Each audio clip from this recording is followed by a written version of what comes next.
Hello guys, welcome to एडुएपन्स।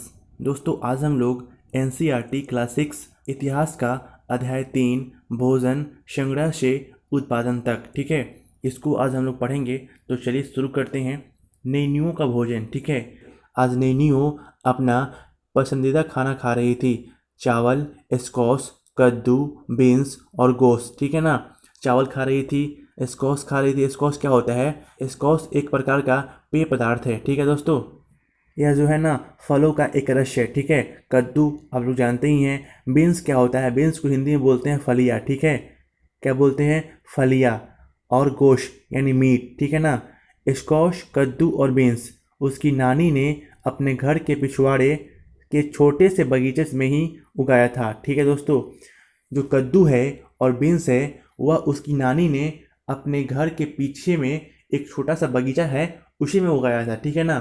खाते खाते नैनियों को पिछले दिनों अपने स्कूल की तरफ से की गई यात्रा के दौरान मध्य प्रदेश में खाने की याद आ गई, ठीक है दोस्तों। जब वो खाना खा रही थी तो उसको याद क्या आया कि जब मैं स्कूल में थी और जब टूर पे गई थी मध्य प्रदेश में, तो वहाँ पे जो खाना खाया था वो कितना बेहतर था, ठीक है ना। वह कितना मसालेदार था, ठीक है दोस्तों। पर वह ऐसा क्यों था? वह सोचने लगी कि वह जो भोजन था वह इतना मसालेदार क्यों था, ठीक है। अब आगे देखते हैं आगे क्या है। पहला टॉपिक है विभिन्न प्रकार के भोजन। क्या है? विभिन्न प्रकार के भोजन। आज हमें अपने भोजन का अधिकांश हिस्सा उगाई गई फसलों और पाले गए पशुओं से मिलता है, ठीक है दोस्तों। आज जितने भी भोजन हमको मिलता है वह कहाँ से मिलता है? जो हम लोग फसल उपजाते हैं, ठीक है, उससे मिलता है, और पाले गए पशुओं से मिलता है, ठीक है ना। भिन्न भिन्न फसलों को उगाने के लिए भिन्न भिन्न जलवायु की आवश्यकता पड़ती है। जैसे धान की खेती के लिए गेहूं या जौ की तुलना में ज़्यादा पानी की ज़रूरत पड़ती है, ठीक है दोस्तों। यही कारण है कि जो धान की खेती होती है वह कब होती है? जब अधिक बारिश होती है, ठीक है। किस महीने में होती है धान की खेती दोस्तों? तो यह होती है जुलाई में, ठीक है दोस्तों। इसलिए हम देखते हैं कि किसान विशेष फसल विशेष क्षेत्रों में ही उगाते हैं, ठीक है। यही नहीं, पशुओं को भी अपने अनुकूल वातावरण की आवश्यकता होती है, ठीक है दोस्तों। दोस्तों, पशु हो या मनुष्य हो, ठीक है, कोई भी सजीव प्राणी अपने अनुकूल मौसम में ही रह सकता है, ठीक है। आप ही को अगर किसी टापू पे छोड़ दिया जाएगा जहाँ पे नहीं पानी मिलेगा नहीं कुछ मिलेगा, तो आप वहाँ पे जीवित नहीं रह पाइएगा, ठीक है ना। उसी प्रकार पशु को भी अपने अनुकूल वातावरण की आवश्यकता होती है, ठीक है। उदाहरण के तौर पर हम देख सकते हैं कि सूखी और पहाड़ी जलवायु में मवेशियों की तुलना में भेड़ या बकरी अधिक सहजतापूर्वक जीवित रह सकते हैं, ठीक है दोस्तों। उदाहरण के लिए क्या देख सकते हैं? जो सूखी इलाका है या जो पहाड़ी इलाका है, वहाँ पे मवेशी यानी गाय बैल, ठीक है, वहाँ पे नहीं रह सकते हैं, लेकिन जो भेड़ बकरी है वह रह सकते हैं, ठीक है ना। पर जैसा कि तुमने अध्याय 2 में पढ़ा है, स्त्री पुरुषों ने अपने भोजन का उत्पादन हमेशा नहीं किया, ठीक है दोस्तों। हमने अध्याय 2 में पढ़ा है कि जो स्त्री और पुरुष हैं वह कभी कभी करते थे अपने भोजन का उत्पादन, लेकिन हमेशा नहीं किए, ठीक है। वह क्या करते थे कि किसी खास जगह पे जहाँ पे खाने योग्य पदार्थ है उसको खाया, ख़त्म किया, फिर वहाँ से किसी और इलाके में चले गए, ठीक है। फिर वहाँ खाया, वहाँ ख़त्म किया, फिर कहीं और चले गए, ठीक है ना। समझ गए आप लोग? अब हम लोग चलते हैं नेक्स्ट टॉपिक में। नेक्स्ट टॉपिक क्या है? खेती और पशुपालन की शुरुआत, ठीक है। क्या है? खेती और पशुपालन की शुरुआत।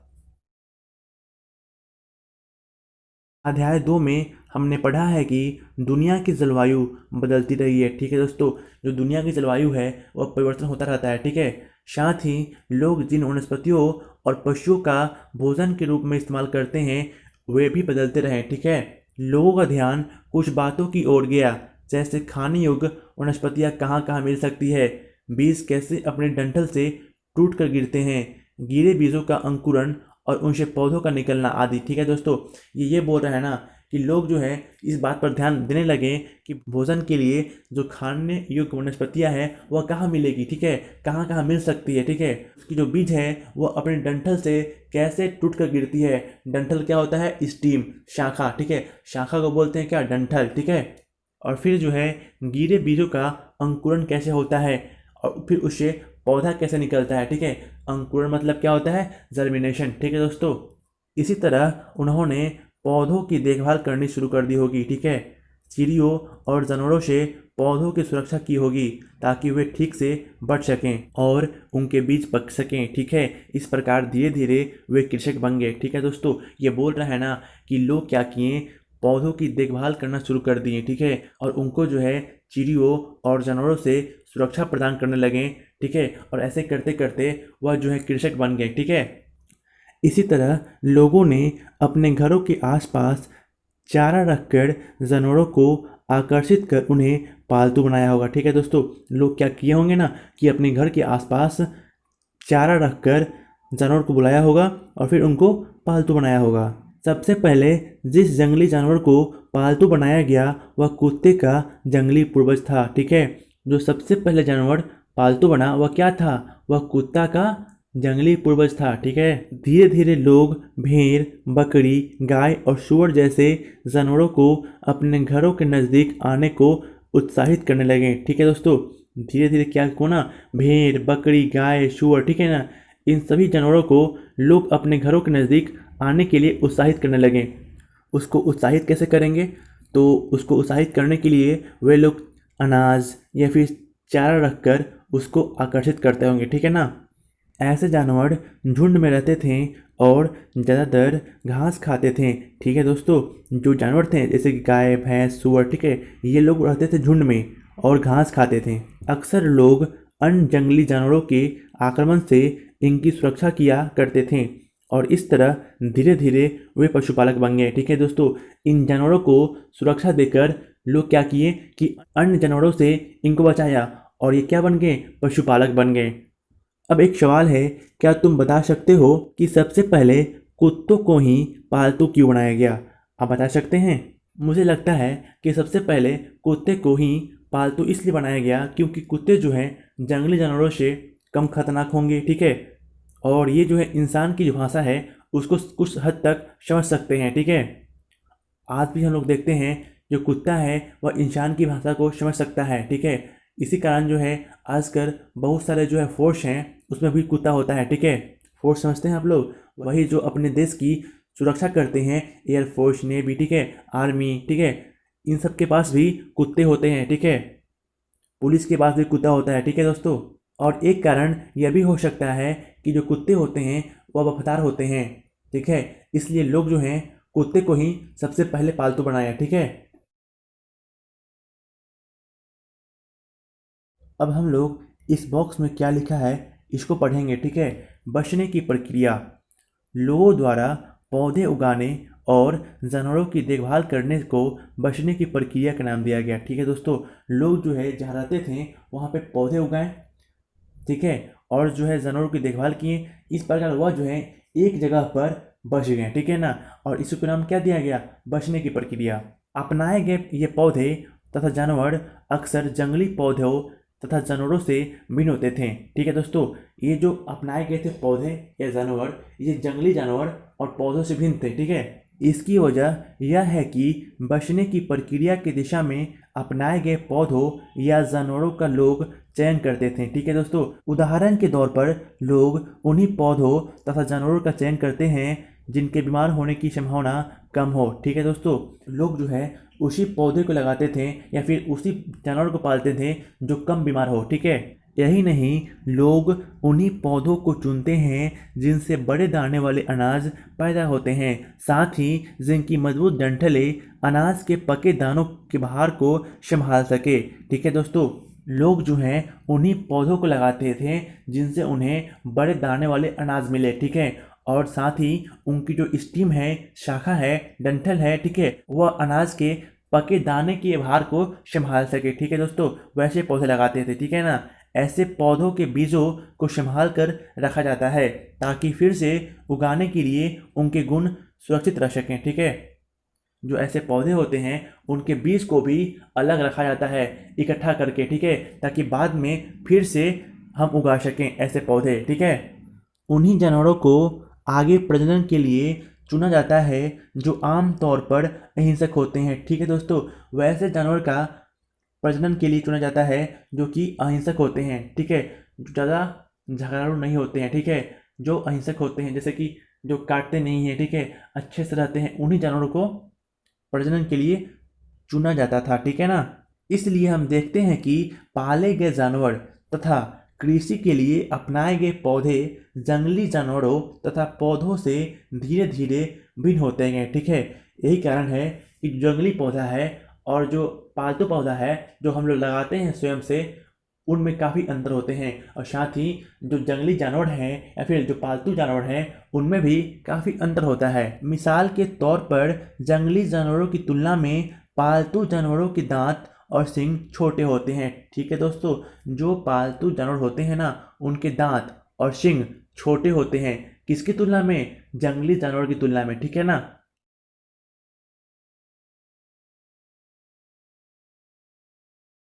इन दांतों को देखो, इनमें से कौन सा जंगली सुअर का है और कौन सा पालतू सुअर का। मैंने क्या पढ़ा कि पालतू जानवर के जो दांत होते हैं और सींग होते हैं वो छोटे होते हैं। तो यहाँ पे जो छोटा वाला है यह जो हो जाएगा पालतू का हो जाएगा, और यह जो है यह किसका हो जाएगा? ये जंगली जानवर का हो जाएगा, जंगली सुअर का हो जाएगा। ठीक है दोस्तों, आगे पढ़ते हैं। बसने की प्रक्रिया पूरी दुनिया में धीरे धीरे चलती रही। ठीक है, यह करीब 12,000 साल पहले शुरू हुई। जो बसने की प्रक्रिया है, मतलब कि लोग जब बसने लगे एक स्थान पर, यह प्रक्रिया जो है 12,000 साल पहले शुरू हुई थी। ठीक है ना। वास्तव में आज हम जो भोजन करते हैं वह इसी बसने की प्रक्रिया की वजह से है। ठीक है दोस्तों, कृषि के लिए अपनाई गई सबसे प्राचीन फसलों में गेहूं तथा जौ आते हैं। उसी तरह सबसे पहले पालतू बनाए गए जानवरों में कुत्ते के बाद भेड़ बकरी आते हैं। ठीक है दोस्तों, जो सबसे पहले हम लोगों ने फसल को अपनाया, उपजाया, वह कौन था? गेहूं और जौ। ठीक है, उसी प्रकार जो सबसे पहले हम लोगों ने पालतू बनाया जानवर को, वह कौन था? कुत्ता। और उसके बाद क्या था? भेड़ और बकरी। ठीक है दोस्तों, अब आगे चलते हैं। अगला टॉपिक है एक नवीन जीवन शैली। ठीक है, तुम किसी पौधे के बीज को बो कर देखो, तुम पाओगे कि इसे विकसित होने में कुछ वक्त लगता है। ठीक है, जब आप किसी पौधे के बीज को बोएंगे ना, तो उसको विकसित होने में कुछ वक्त लगता है। ठीक है, इसमें कुछ दिन, महीने या फिर साल तक लग सकता है। ठीक है ना, इसको विकसित होने में महीने लग सकते हैं, साल लग सकते हैं या फिर कुछ दिन लग सकते हैं। ठीक है, इसलिए जब लोग पौधे उगाने लगे तो उनकी देखभाल के लिए उन्हें एक ही जगह पर लंबे समय तक रहना पड़ा। ठीक है, जब लोग पौधे उगाने लगे ना, तो वह क्या किए कि जहाँ पे पौधे उगाते थे उसी के आसपास वह रहने लगे एक लंबे समय तक। पहले क्या था, लोग जो है घुमक्कड़ थे, मतलब कि एक स्थान से दूसरे स्थान पर जाते थे। मान लीजिए यहाँ पे इनका भोजन खत्म हो गया, पेड़ पौधे के फल खत्म हो गए, तो वह क्या करेंगे? किसी और इलाके में चले जाएंगे। ठीक है, लेकिन अब ऐसा नहीं था, क्योंकि वह जो है भोजन उत्पन्न करने लगे थे, अनाज पैदा करने लगे थे, इसलिए वह जो है एक ही जगह पर रहने लगे। ठीक है, बीज बोने से लेकर फसलों के पकने तक पौधों की सिंचाई करने, खरपतवार हटाने, जानवरों और चिड़ियों से उनकी सुरक्षा करने जैसे बहुत से काम शामिल थे। ठीक है दोस्तों, वह एक जगह जब रहे ना, तो वह क्या किए कि पौधों की सिंचाई की। ठीक है, फसल के पकने तक इंतजार किया, फिर खरपतवार को हटाया। ठीक है, और फिर जो है उनकी रक्षा की। किससे? जानवरों से और चिड़ियों से। किसका सुरक्षा? फसलों की सुरक्षा। ठीक है ना। कटाई के बाद अनाज का उपयोग बहुत संभाल कर करना पड़ता था। ठीक है दोस्तों, जब अनाज का कटाई हुआ तो उसका उपयोग भी बहुत संभाल कर करना पड़ता है, क्योंकि अगर ख़त्म हो जाएगा तो फिर क्या करेंगे, इसलिए उसको संभाल कर उपयोग करना पड़ता है। ठीक है, अनाज को भोजन और बीज दोनों ही रूपों में बचा कर रखना आवश्यक था, इसलिए लोगों ने इसके भंडारण की बात सोची। ठीक है ना दोस्तों, क्या होता है कि जो भोजन को खाने के लिए भी और फिर उसको बीज के रूप में भी रखना पड़ता है, क्योंकि हम अगली बार जब फिर से अनाज उत्पन्न करेंगे तो यही बीज हमारे लिए काम आएगा। ठीक है ना, और इसके लिए लोगों ने भंडारण की बात सोची। ठीक है ना, बहुत से इलाकों में लोगों ने, यहाँ पे क्या लिखा है, यहाँ पे दोस्तों लिखा जानते हैं क्या है? यहाँ पे लिखा है मिट्टी, यहाँ पे मिसप्रिंट हो गया है। ठीक है ना, बहुत से इलाकों में लोगों ने मिट्टी के बड़े बड़े बर्तन बनाए, टोकरियाँ बुनी या फिर ज़मीन में गड्ढा खोदा। किस लिए? इन अनाज को रखने के लिए। ठीक है ना, ताकि बाद में फिर इसका उपयोग कर सकें। ठीक है, क्या किया?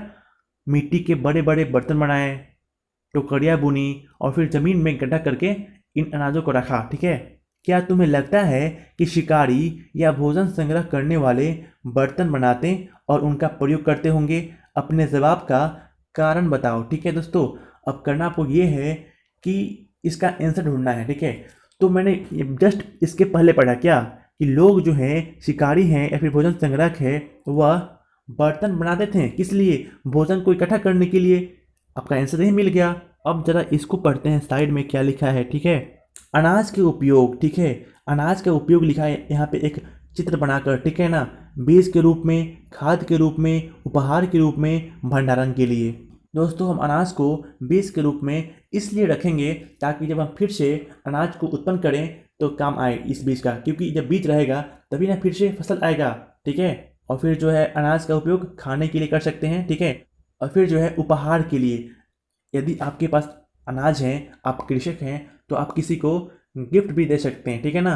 और भंडारण के लिए, ठीक है, भंडारण के लिए इसलिए रखेंगे ताकि मान लीजिए कभी आपदा आ गया, ठीक है, या फिर किसी प्रकार का प्राकृतिक समस्या आ गई, तो हम लोग क्या करेंगे, जो अनाज को हम लोग इकट्ठा किए हैं उसी का उपयोग करेंगे, ठीक है। मान लीजिए कभी जो है फसल खराब हो गए तो हम लोग क्या करेंगे, इसी भंडारण का उपयोग करेंगे।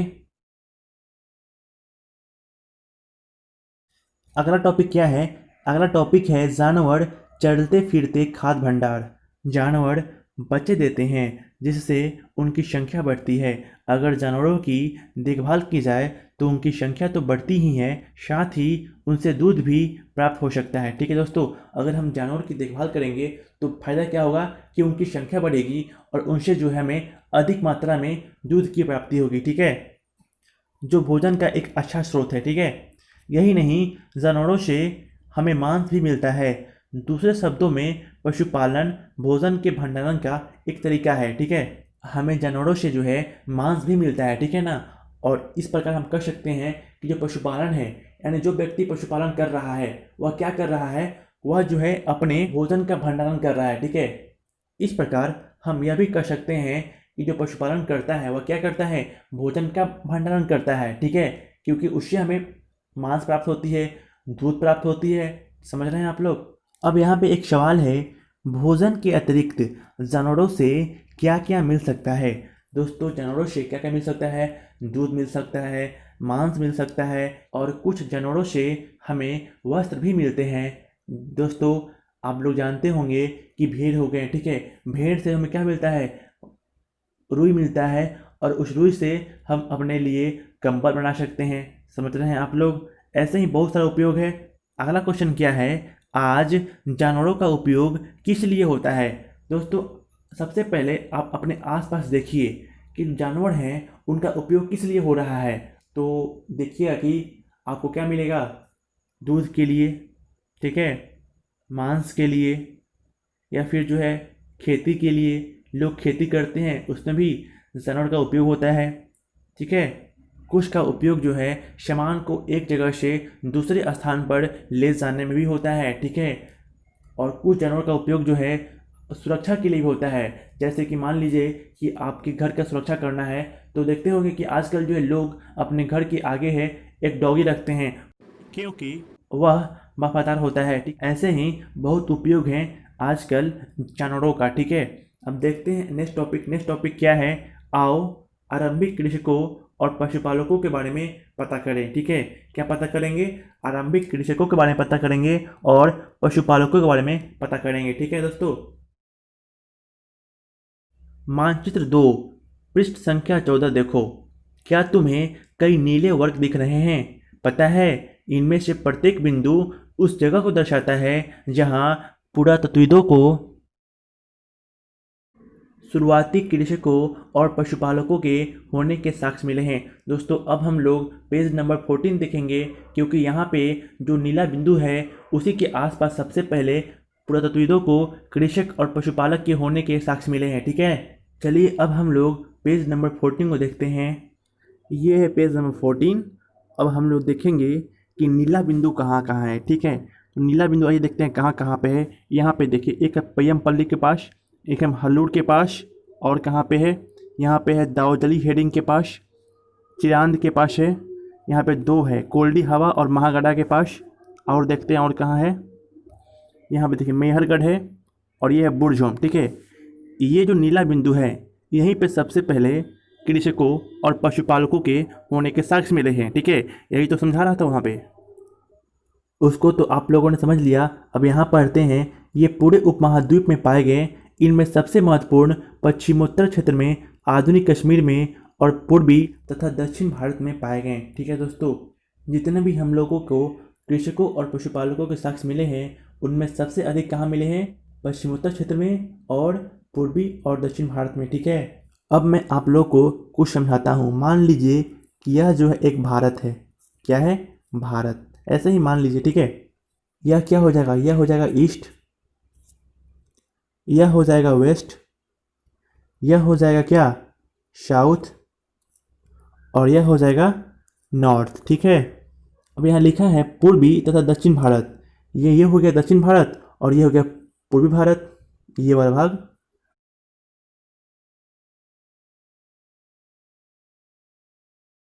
यहाँ लिखा है पश्चिमोत्तर क्षेत्र। ठीक है, यही आपको समझाना था। ठीक है, यह है उत्तर और यह है पश्चिम। ठीक है, और इसका जो बीच का भाग है, ये वाला भाग, यह क्या है?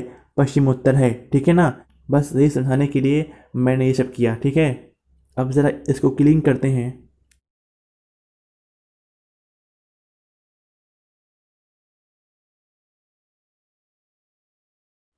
अब यहाँ पढ़ते हैं, वास्तव में ये निर्दिष्ट स्थान कृषकों और पशुपालकों की बस्तियाँ थी या नहीं, इसे जांचने के लिए वैज्ञानिक खुदाई में मिले पौधों और पशुओं की हड्डियों के नमूने का अध्ययन करते हैं।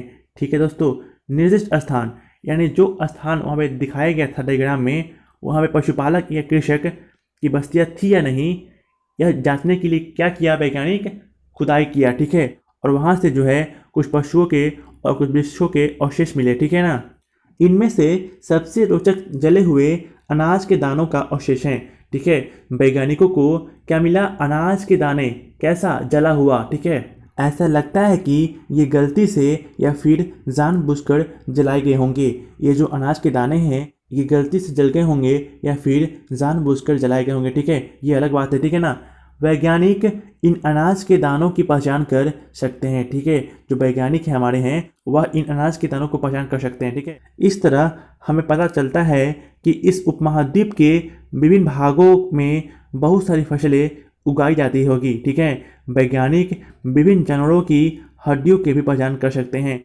इस प्रकार हमें यह पता चलता है कि इस उपमहाद्वीप में लोग जो है फसल उगाते थे। ठीक है, और जानवर भी पालते थे, क्योंकि इसके अवशेष मिले हैं। किसको? हमारे वैज्ञानिक को।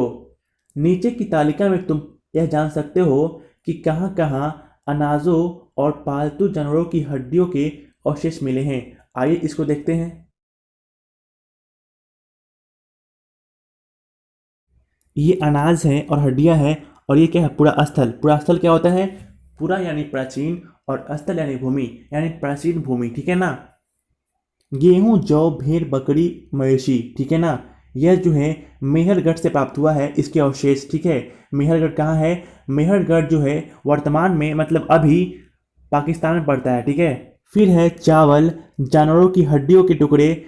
इसका जो अवशेष है वह कहाँ से मिला? कोल्डी हवा से। कोल्डी हवा जो है वर्तमान में कहाँ पड़ता है? उत्तर प्रदेश में। ठीक है, अगला है चावल, मवेशी, मिट्टी पर खुरों के निशान। यह कहाँ से मिला है? यह जो है महागढ़ा से मिला है, जो कि वर्तमान में उत्तर प्रदेश में पड़ता है। ठीक है, अब आप लोग सोच रहे होंगे कि खूर के निशान क्या होता है। दोस्तों, जो जानवर होते हैं, मवेशी होते हैं, उनके पैर के जो निशान है उसी को बोलते हैं खूर के निशान। आप लोगों ने घोड़ा देखा होगा, घोड़ा, तो उसके पैर देखे होंगे ना, उसी को बोलते हैं खूर। ठीक है ना, अगला है गेहूं और दलहन।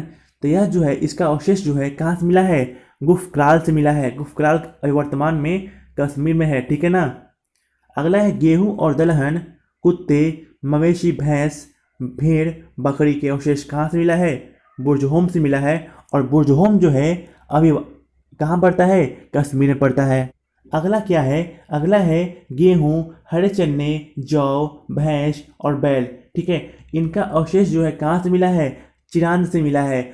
चिरांद जो है अभी वर्तमान में कहाँ स्थित है? बिहार में है। ठीक है दोस्तों, अगला है ज्वार, बाजरा, मवेशी, ठीक है, भेड़, बकरी, सुअर। ठीक है, इन सभी का अवशेष कहाँ से मिला है? हल्लूर से मिला है, और हल्लूर कहाँ है? आंध्र प्रदेश में। अभी जो है हल्लूर जो है ना, आंध्र प्रदेश में है। ठीक है, अगला है काला चना, ज्वार बाजरा, मवेशी, भेड़ और सूअर के अवशेष, ठीक है ना। तो इसके जो अवशेष हैं वह मिला है पय्यमपल्ली से, ठीक है। पय्यमपल्ली कहाँ है? जो पय्यमपल्ली है अभी वर्तमान में कहाँ है? आंध्र प्रदेश में है, ठीक है ना। आगे चलते हैं। यहाँ पे देखिए क्या लिखा है, जिन जगहों पर अनाज तथा हड्डियों के अवशेष मिले हैं ये उनमें से सिर्फ कुछ ही हैं, ठीक है दोस्तों। हमारे वैज्ञानिकों को जो अवशेष मिले हैं उनमें से कुछ स्थान को यहाँ पे दिखाया गया है, सभी को नहीं दिखाया गया है, ठीक है। क्योंकि जब सभी को दिखाया जाएगा तो पूरा पेज इसी से भर जाएगा, ठीक है दोस्तों। इसलिए जो महत्वपूर्ण है उसी को यहाँ पे दिखाया गया है। अब चलते हैं अगले पेज पे। अगला टॉपिक है अस्थायी जीवन की ओर, ठीक है। पुरातत्वविदों को कुछ पुरास्थलों पर झोपड़ियों और घरों के निशान मिले हैं, ठीक है दोस्तों। ये पुरातत्वविद क्या होता है? देखिए, जो अतीत के बारे में पता करते हैं ना उसी को बोलते हैं पुरातत्वविद, ठीक है। और अतीत क्या होता है? जो बीत गया उसको बोलते हैं अतीत, ठीक है। उन्हीं को है कुछ पुरास्थल, यानी कुछ प्राचीन स्थल में झोपड़ी और घरों के निशान मिले हैं। जैसे कि बुर्ज होम वर्तमान कश्मीर में के लोग गड्ढे के नीचे घर बनाते थे जिन्हें गर्दवास कहा जाता है, ठीक है दोस्तों। बुर्ज होम जो है अभी कश्मीर में है, वहाँ पे लोग जो है ना ज़मीन के नीचे भूमि के अंदर, ठीक है, खोद कर अपना घर बनाते थे, ठीक है ना, जिन्हें कहते थे क्या? गर्दवास, ठीक है दोस्तों। इनमें उतरने के लिए सीढ़ियाँ होती थी, इससे उन्हें ठंड के मौसम में सुरक्षा मिलती होगी। यह अनुमान लगाया गया है ना कि लोग जो है बुर्ज होम में इसलिए ऐसा घर बनाते होंगे ताकि उनको ठंड से बचने में राहत मिलती होगी। पुरातत्वविदों को झोपड़ियों के अंदर और बाहर दोनों ही स्थानों पर आग जलाने की जगहें मिली है, ठीक है। जो हमारे पुरातत्वविद हैं उनको झोपड़ी के अंदर और झोपड़ी के बाहर दोनों जगह जो है ना आग जलाने के अवशेष मिले हैं, ठीक है। ऐसा लगता है कि लोग मौसम के अनुसार घर के अंदर या बाहर खाना पकाते थे, ठीक है दोस्तों। ऐसा अनुमान लगाया गया है कि जो उस समय के लोग थे वो मौसम के अनुसार कभी घर के अंदर तो कभी घर के बाहर खाना पकाते थे। यहाँ पे लिखा है एक गर्तवास का चित्र बनाओ, ठीक है। अब आप लोग एक गर्तवास का चित्र बनाइएगा, मतलब क्या होता है? जमीन के अंदर घर, ठीक है। बहुत सारी जगहों से पत्थर के औजार भी मिले हैं, इनमें से कई ऐसे हैं जो पुरापाषाण युगीन उपकरणों से भिन्न हैं, ठीक है। जो हमें औजार मिले हैं वह जो है पुरापाषाण काल के औजार से भिन्न है, इसलिए इन्हें नवपाषाण युग का माना गया है। दोस्तों, पाषाण काल को मैंने 3 भागों में बांटा था, ठीक है। कौन कौन? पुरापाषाण काल, मध्यपाषाण काल और नवपाषाण काल, ठीक है। लेकिन यहाँ पे जो औजार मिला है वह जो है पुरापाषाण काल से अलग है, इसलिए इसको जो है हम लोग क्या बोलते हैं? नवपाषाण काल का औजार, ठीक है। इनमें वे औजार भी हैं जिनकी धार को और अधिक पौना करने के लिए उन पर पॉलिश चढ़ाई जाती थी।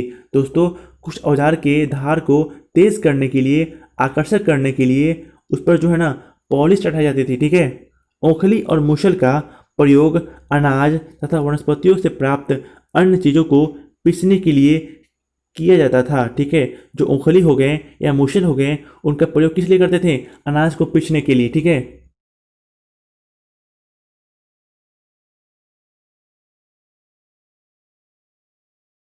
उसी तरह प्राचीन प्रस्तर युगीन औजारों का निर्माण और प्रयोग लगातार होता रहा। कुछ औजार हड्डियों से भी बनाए जाते थे, ठीक है दोस्तों। कुछ औजार हैं प्राचीन काल के, वह हड्डी का भी बनाए जाते थे, ठीक है, और इनका प्रयोग भी लगातार होता रहा। यह जो है औजार जो है दोस्तों वो दिख रहा है, यह पुरापाषाण काल के औजार से अलग है और इसीलिए इसको क्या बोला गया? नवपाषाण काल के औजार, ठीक है। अब ज़रा इसको पढ़ते हैं। नवपाषाण युग के कुछ उपकरण, ठीक है। इसकी तुलना पृष्ठ 13 अध्याय 2 पर दिखाए गए उपकरणों से करो, ठीक है। तुम्हें इनमें क्या असमानताएं और भेद दिखाई देते हैं? दोस्तों, यह जो औजार दिख रहा है आपको, इनको और पेज नंबर 13 पर अध्याय 2 में कुछ उपकरण हैं उसको आपको देखना है, ठीक है। और इन दोनों में क्या अंतर है यह बताना है, ठीक है। अब आगे चलते हैं। नवपाषाण युग के पुरास्थलों से कई प्रकार के मिट्टी के बर्तन मिले हैं, ठीक है दोस्तों। जो नवपाषाण युग है वहाँ से जो है ना कई प्रकार के मिट्टी के बर्तन मिले हैं, ठीक है। कभी कभी इन पर अलंकरण भी किया जाता था। अलंकरण क्या होता है? अलंकरण जो होता है उसको बोलते हैं पॉलिश, ठीक है। कभी कभी इस उपकरण पे पॉलिश भी किया जाता था, ठीक है। बर्तनों का उपयोग चीज़ों को रखने के लिए किया जाता था। ठीक है दोस्तों, जो बर्तन थे ना उस समय के, वह किसी चीज़ को रखने के लिए उसका उपयोग किया जाता था। ठीक है, धीरे धीरे लोग बर्तनों का प्रयोग खाना बनाने के लिए भी करने लगे। ठीक है, चावल, गेहूं तथा दलहन जैसे अनाज अब आहार का महत्वपूर्ण हिस्सा बन गए। ठीक है दोस्तों, लोग क्या किए ना, धीरे धीरे अब उस बर्तन का प्रयोग खाना बनाने के लिए करने लगे। ठीक है, और उस समय जो है चावल, गेहूं और दलहन जो है ना, वह खाने का महत्वपूर्ण हिस्सा बन गया। ठीक है ना, इसके साथ साथ अब लोग कपड़े भी बुनने लगे थे। इसके लिए कपास जैसे आवश्यक पौधे उगाए जा सकते थे। ठीक है दोस्तों, अब जो लोग हैं ना, वह कपड़ा बुनना सीख गए थे, वह कपड़ा बुनने लगे थे और कपड़ा बुनने के लिए वे कपास की खेती करने लगे। ठीक है, क्या यह परिवर्तन हर जगह एक साथ ही आगे होंगे? ऐसी बात नहीं है। एक तरफ जहाँ कई जगहों पर स्त्री पुरुष शिकार और भोजन संग्रह करने का काम करते रहे थे, वहीं अन्य लोगों ने हजारों सालों के दरमियान धीरे धीरे खेती और पशुपालन को अपना लिया। बहुत जगह लोग मौसम के मुताबिक दल बदल कर अपनी जीविका चलाया करते थे। दोस्तों, हर जगह पे एक साथ ही परिवर्तन नहीं आया। ठीक है, कुछ जगह पे स्त्री पुरुष क्या करते थे, पहले की तरह ही शिकार करते थे और भोजन संग्रह करते थे। लेकिन अब क्या था, कुछ जो लोग थे अन्य प्रकार के, अन्य जगहों पे वह क्या किए ना कि अनाज को उत्पादन करना शुरू कर दिया। ठीक है, और जो है मवेशी पालना शुरू कर दिए। ठीक है दोस्तों, इस प्रकार हर जगह एक साथ ही परिवर्तन नहीं आया। ठीक है, और कुछ जगहों पे कुछ लोग जो हैं वो मौसम के अनुसार अपने आप को ढाल लिया। ठीक है, अब ज़रा इसको देखते हैं क्या बोल रहा है। क्या तुम कल्पना कर सकते हो कि इस पात्र में क्या रखा होगा? ये आपको कल्पना करना है, मतलब कि मन में सोचना है कि इस पात्र में आखिर है क्या। चलिए आप ज़रा कल्पना कीजिएगा और मुझे बताइएगा कमेंट में। ठीक है, अगला टॉपिक है अन्य रीति रिवाज। ठीक है दोस्तों, इस टॉपिक को मैं अगले वीडियो में कवर करूँगा क्योंकि यह वीडियो बहुत लंबा हो जाएगा। ठीक है, इसलिए मैं इसका पार्ट 2 लेकर आऊँगा। तब तक के लिए बाय, टेक केयर।